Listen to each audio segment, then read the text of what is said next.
আকাশবাণী খবর পড়ছি প্রবাল বন্দ্যোপাধ্যায়। এখনকার বিশেষ বিশেষ খবর। অপারেশন সিন্দুরের পর ভারতের অবস্থান বোঝানোর জন্য বিভিন্ন দেশ সফর শেষ করে আসা 7টি সর্বদলীয় প্রতিনিধি দলের সদস্যদের সঙ্গে প্রধানমন্ত্রী দেখা করেছেন। বিদেশমন্ত্রী ডক্টর এস জয়শঙ্কর বলেছেন, পাকিস্তান যদি সন্ত্রাসবাদী আক্রমণের প্ররোচনা দিয়ে যায়, নতুন দিল্লি তার যোগ্য জবাব দেবে। প্রতিরক্ষামন্ত্রী রাজনাথ সিং বলেছেন, সরকার 2029 সালের মধ্যে প্রতিরক্ষা উৎপাদন 3 লক্ষ কোটি টাকায় নিয়ে যাওয়ার লক্ষ্যমাত্রা রেখেছে। দেশে চলতি বিকশিত কৃষি সংকল্প অভিযানের অঙ্গ হিসেবে কৃষি ও কৃষক কল্যাণ উন্নয়ন দপ্তরের মন্ত্রী শিবরাজ সিং চৌহান আজ কৃষকদের সঙ্গে সাক্ষাৎ করবেন। অ্যাক্সিয়াম স্পেস 4 মিশন আজ বিকেলে ফ্লোরিডায় কেনেডি স্পেস সেন্টার থেকে যাত্রা শুরু করবে। নেদারল্যান্ডসে পুরুষদের FIH হকি প্রো লিগে ভারত আজ আর্জেন্টিনার বিরুদ্ধে খেলবে। আসছে বিস্তারিত সংবাদে। প্রধানমন্ত্রী নরেন্দ্র মোদী বলেছেন, পহেলগাঁও হামলা ও অপারেশন সিন্দুরের পর বহুদলীয় প্রতিনিধি দল যেভাবে বিভিন্ন দেশে গিয়ে সন্ত্রাসবাদ প্রতিরোধে ভারতের অবস্থান তুলে ধরেছে তাতে তিনি গর্বিত। গত সন্ধ্যায় 7টি সর্বদলীয় প্রতিনিধি দলের সদস্যদের তার বাসভবনে তিনি আমন্ত্রণ জানান। এই দলগুলি সম্প্রতি বিভিন্ন দেশের 33টি রাজধানী সফর করে পাকিস্তানের মদতপুষ্ট সন্ত্রাসবাদের বিরুদ্ধে ভারতের দৃঢ় অবস্থান তুলে ধরে।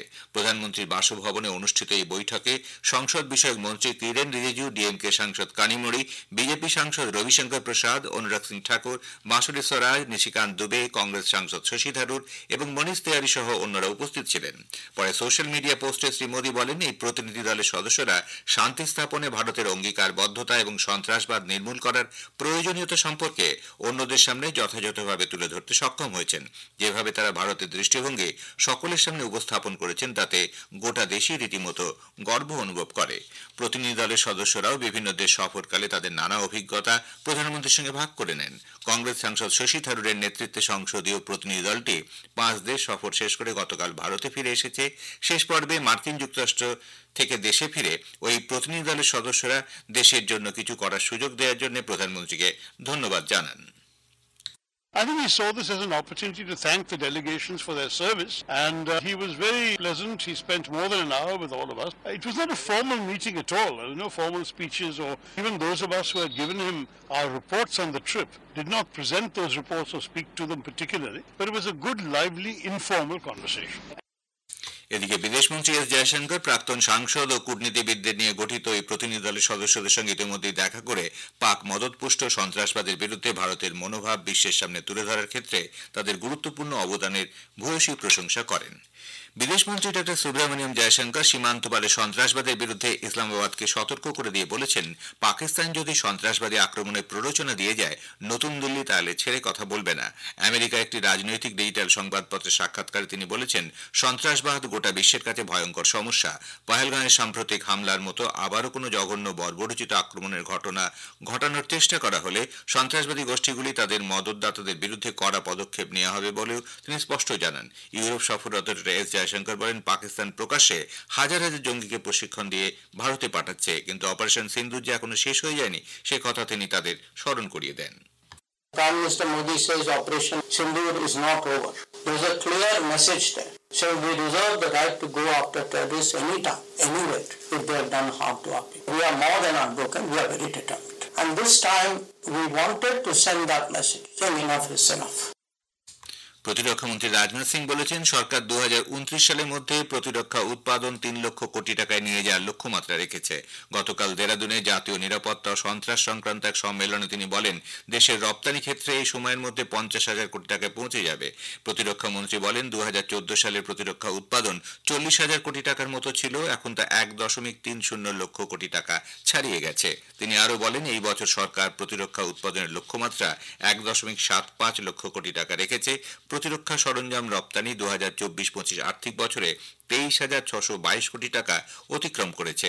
মেড ইন ইন্ডিয়া প্রতিরক্ষা উৎপাদন প্রায় 100 কোটি দেশে রপ্তানি করা হচ্ছে। কেন্দ্রীয় MSME দপ্তরের মন্ত্রী জিতন রাম মাঞ্ঝি বলেছেন, ক্ষুদ্র অতি ক্ষুদ্র শিল্পগুলি প্রধানমন্ত্রী নরেন্দ্র মোদীর নেতৃত্বাধীন সরকারের আমলে বিগত 10 বছরে 15 গুণ বৃদ্ধি পেয়েছে। গতকাল পাটনায় এক সাংবাদিক সম্মেলনে জিতন রাম মাঞ্ঝি সাফল্যের বিভিন্ন দিক তুলে ধরে বলেন, 2016 সালে MSME একটি পৃথক মন্ত্রক হিসেবে গঠিত হয় এবং তারপর থেকে এই মন্ত্রক GDP ও দেশের অর্থনৈতিক উন্নয়নে তাৎপর্যপূর্ণভাবে কাজ করে চলেছে। প্রধানমন্ত্রী নরেন্দ্র মোদী ভারতের ডিজিটাল পদ্ধতিতে যোগাযোগ ব্যবস্থার উন্নতির জন্য সরকারের গত 11 বছরের প্রতিশ্রুতি সম্পর্কে একটি নিবন্ধ সকলের সঙ্গে ভাগ করে নিয়েছেন। কেন্দ্রীয় যোগাযোগ মন্ত্রী জ্যোতিরাদিত্য সিন্ধিয়ার সামাজিক মাধ্যমে এক বার্তার প্রত্যুত্তরে প্রধানমন্ত্রী বলেছেন, সরকার দেশে ডিজিটাল সংযোগের ক্ষেত্রে বিশ্বমানের সুযোগ সুবিধার ব্যবস্থা করেছে। ভারতের প্রতিরক্ষা ক্ষেত্রে গত 11 বছরে উল্লেখযোগ্য পরিবর্তন ঘটেছে বলে প্রধানমন্ত্রী নরেন্দ্র মোদী অভিমত ব্যক্ত করেছেন। সোশ্যাল মিডিয়া পোস্টে শ্রী মোদী বলেছেন, তার সরকারের লক্ষ্য হল আধুনিকীকরণ এবং তার পাশাপাশি প্রতিরক্ষা সরঞ্জাম উৎপাদন ক্ষেত্রে আত্মনির্ভরতা। বিজেপির নেতৃত্বে সরকারের 11 বছর পূর্তি উপলক্ষে বিজেপি দেশ জুড়ে রাজ্য ও জেলা সদর দপ্তরে সাংবাদিক বৈঠকের আয়োজন করেছে। বিজেপি সভাপতি জগৎ প্রকাশ নাড্ডা গতকাল নতুন দিল্লিতে এক সাংবাদিক বৈঠকে বিগত 11 বছরে সরকারের বিভিন্ন ক্ষেত্রে সাফল্যের দিকগুলি তুলে ধরেন। এই বৈঠকে প্রধানমন্ত্রী নরেন্দ্র মোদী নেতৃত্বের সরকার সেবা, সুশাসন ও গরিব কল্যাণে যে কাজ করছে তা নিয়ে বিস্তারিত আলোচনা হয়েছে। খবর শুনছেন আকাশবাণী থেকে। আমাদের সংবাদ শোনা যাবে ইউটিউব চ্যানেল আকাশবাণী সংবাদ বাংলা, ফেসবুক ও ইনস্টাগ্রাম আকাশবাণী সংবাদ কলকাতা এবং এক্স হ্যান্ডেল AIN নিউজ কলকাতাতে। দেশে চলতি বিকশিত কৃষি সংকল্প অভিযানের অঙ্গ হিসেবে কৃষি ও কৃষক কল্যাণ উন্নয়ন দপ্তরের মন্ত্রী শিবরাজ সিং চৌহান আজ টিগিপুর, বখতওয়ারপুর ও উত্তর দিল্লির কৃষকদের সঙ্গে সাক্ষাৎ করবেন। তার এই সফরে শ্রী চৌহান কিষাণ চৌপলের মাধ্যমে কৃষকদের সঙ্গে কথা বলবেন। বুধবারে কৃষি বিজ্ঞান কেন্দ্র ও পুসার ভারতীয় কৃষি গবেষণার প্রতিষ্ঠান এই আলাপচারিতায় যোগ দেবে। মন্ত্রী কৃষি প্রযুক্তির অঙ্গ হিসেবে কৃষিতে ব্যবহৃত ড্রোনের উপযোগিতার বিষয়টিও পর্যবেক্ষণ করবেন। 15 দিনের এই অভিযান শেষ হবে আগামীকাল। কেন্দ্রীয় বিদ্যুৎ মন্ত্রী মনোহর লাল বলেছেন, ভারত 241 গিগাওয়াটের সর্বোচ্চ বিদ্যুৎ চাহিদা সফলভাবে পূরণ করেছে। এর ফলে বিদ্যুতের ঘাটতি শূন্যতে নেমে এসেছে। অ্যাক্সিয়ম স্পেস 4 মিশন আজ বিকেলে ফ্লোরিডার কেনেডি স্পেস সেন্টার থেকে যাত্রা শুরু করবে। অ্যাক্সিয়ম স্পেস, নাসা, স্পেসএক্স ও ইসরোর যৌথ উদ্যোগে আয়োজিত এই মিশনে 4 জন নভশ্চরকে আন্তর্জাতিক মহাকাশ কেন্দ্র ISS এ নিয়ে যাওয়া হবে স্পেসএক্স ফ্যালকন 9 রকেটের সাহায্যে। এই মহাকাশচারীদের মধ্যে আছেন ভারতীয় বায়ুসেনার গ্রুপ ক্যাপ্টেন শুভাংশু শুক্লা। তিনি হবেন ওই মহাকাশ কেন্দ্রের যা প্রথম ভারতীয়। ভারতের গগনযান কর্মসূচির আওতায় শুভাংশু রাশিয়া ও মার্কিন যুক্তরাষ্ট্রে প্রশিক্ষণ লাভ করেন। মুখ্য নির্বাচন কমিশনার জ্ঞানেশ কুমার গতকাল সুইডেনের স্টকহোমে আন্তর্জাতিক IDEA সম্মেলনের ফাঁকে বিভিন্ন দেশের নির্বাচন ব্যবস্থাপনার প্রতিষ্ঠানগুলির সঙ্গে কথা বলেন। এই ধরনের মত বিনিময়ের লক্ষ্য হল বিভিন্ন দেশের নির্বাচন ব্যবস্থাপনার প্রতিষ্ঠানগুলির সঙ্গে ভারতের যে দীর্ঘমেয়াদী সম্পর্ক রয়েছে তা মজবুত করার পাশাপাশি গণতান্ত্রিক সহযোগিতা বৃদ্ধি করা। গতকাল দ্বিপাক্ষিক বৈঠকে নির্বাচন কমিশনার জ্ঞানেশ কুমার বিভিন্ন নির্বাচনী ব্যবস্থাপনার প্রতিষ্ঠানের শীর্ষকর্তা ও আধিকারিকদের সঙ্গে আলাদাভাবে কথা বলেন। এই বৈঠকে সারা বিশ্বে নির্বাচন পরিচালনা ক্ষেত্রে অভিজ্ঞতা ও উদ্ভাবনী বিষয়ে আলোচনা হয়।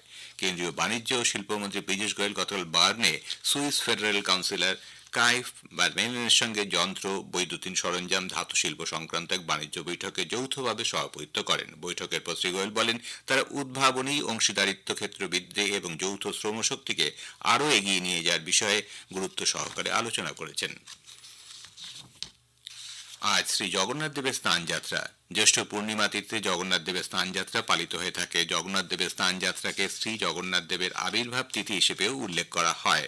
অসংখ্য ভক্ত পুণ্যার্থীরা জগন্নাথ দেবের স্নান যাত্রা উপলক্ষে পুরীর জগন্নাথ মন্দিরের সঙ্গে পশ্চিমবঙ্গের হুগলির মাহেশে জগন্নাথ মন্দির সহ বিভিন্ন মন্দিরে সমবেত হয়েছেন। ভারতীয় আবহাওয়া দপ্তর IMD উত্তর পশ্চিমাঞ্চলের রাজ্যগুলিতে তীব্র তাপপ্রবাহের পরিস্থিতির পূর্বাভাস দিয়েছে। রাজস্থানে আগামী 3 দিন এই ধরনের অবস্থা থাকবে। এছাড়া উত্তরপ্রদেশ, পাঞ্জাব, জম্মু কাশ্মীর, লাদাখ, গিলগিট বাল্টিস্তান, মুজফফরাবাদ, হিমাচল প্রদেশ, হরিয়ানা, মধ্যপ্রদেশেও আজ তাপপ্রবাহের পরিস্থিতি থাকার সম্ভাবনা। আবহাওয়া দপ্তর বলেছে, পাঞ্জাব, হরিয়ানা, উত্তরপ্রদেশ ও রাজস্থানে রাতে উষ্ণ আবহাওয়া বজায় থাকবে। নেদারল্যান্ডের আমস্টেলভেনে পুরুষদের FIH হকি প্রো লিগে ভারত আজ আর্জেন্টিনার বিরুদ্ধে খেলবে। ভারতীয় সময় সন্ধ্যে 6:30 এই ম্যাচ শুরু হবে। গতকাল প্রো লিগে ভারত 2-3 গোলে নেদারল্যান্ডসের কাছে পরাজিত হয়েছে। বিশ্বকাপ ফুটবলের দক্ষিণ আমেরিকা গ্রুপের যোগ্যতা অর্জন পর্বের ম্যাচে আজ সাও পাওলোতে ব্রাজিল, প্যারাগুয়ে, বুয়েন্স এয়ার্সে আর্জেন্টিনা কলম্বিয়ার মুখোমুখি হবে। শেষ করার আগে বিশেষ খবরের কিছু অংশ আবার পড়ছি। অপারেশন সিন্দুরের পর ভারতের অবস্থান বোঝানোর জন্য বিভিন্ন দেশ সফর শেষ করে আসা 7টি সর্বদলীয় প্রতিনিধি দলের সদস্যদের সঙ্গে প্রধানমন্ত্রী দেখা করেছেন। বিদেশমন্ত্রী ডক্টর S জয়শঙ্কর বলেছেন, পাকিস্তান যদি সন্ত্রাসবাদী আক্রমণের প্ররোচনা দিয়ে যায়, নতুন দিল্লি তার যোগ্য জবাব দেবে।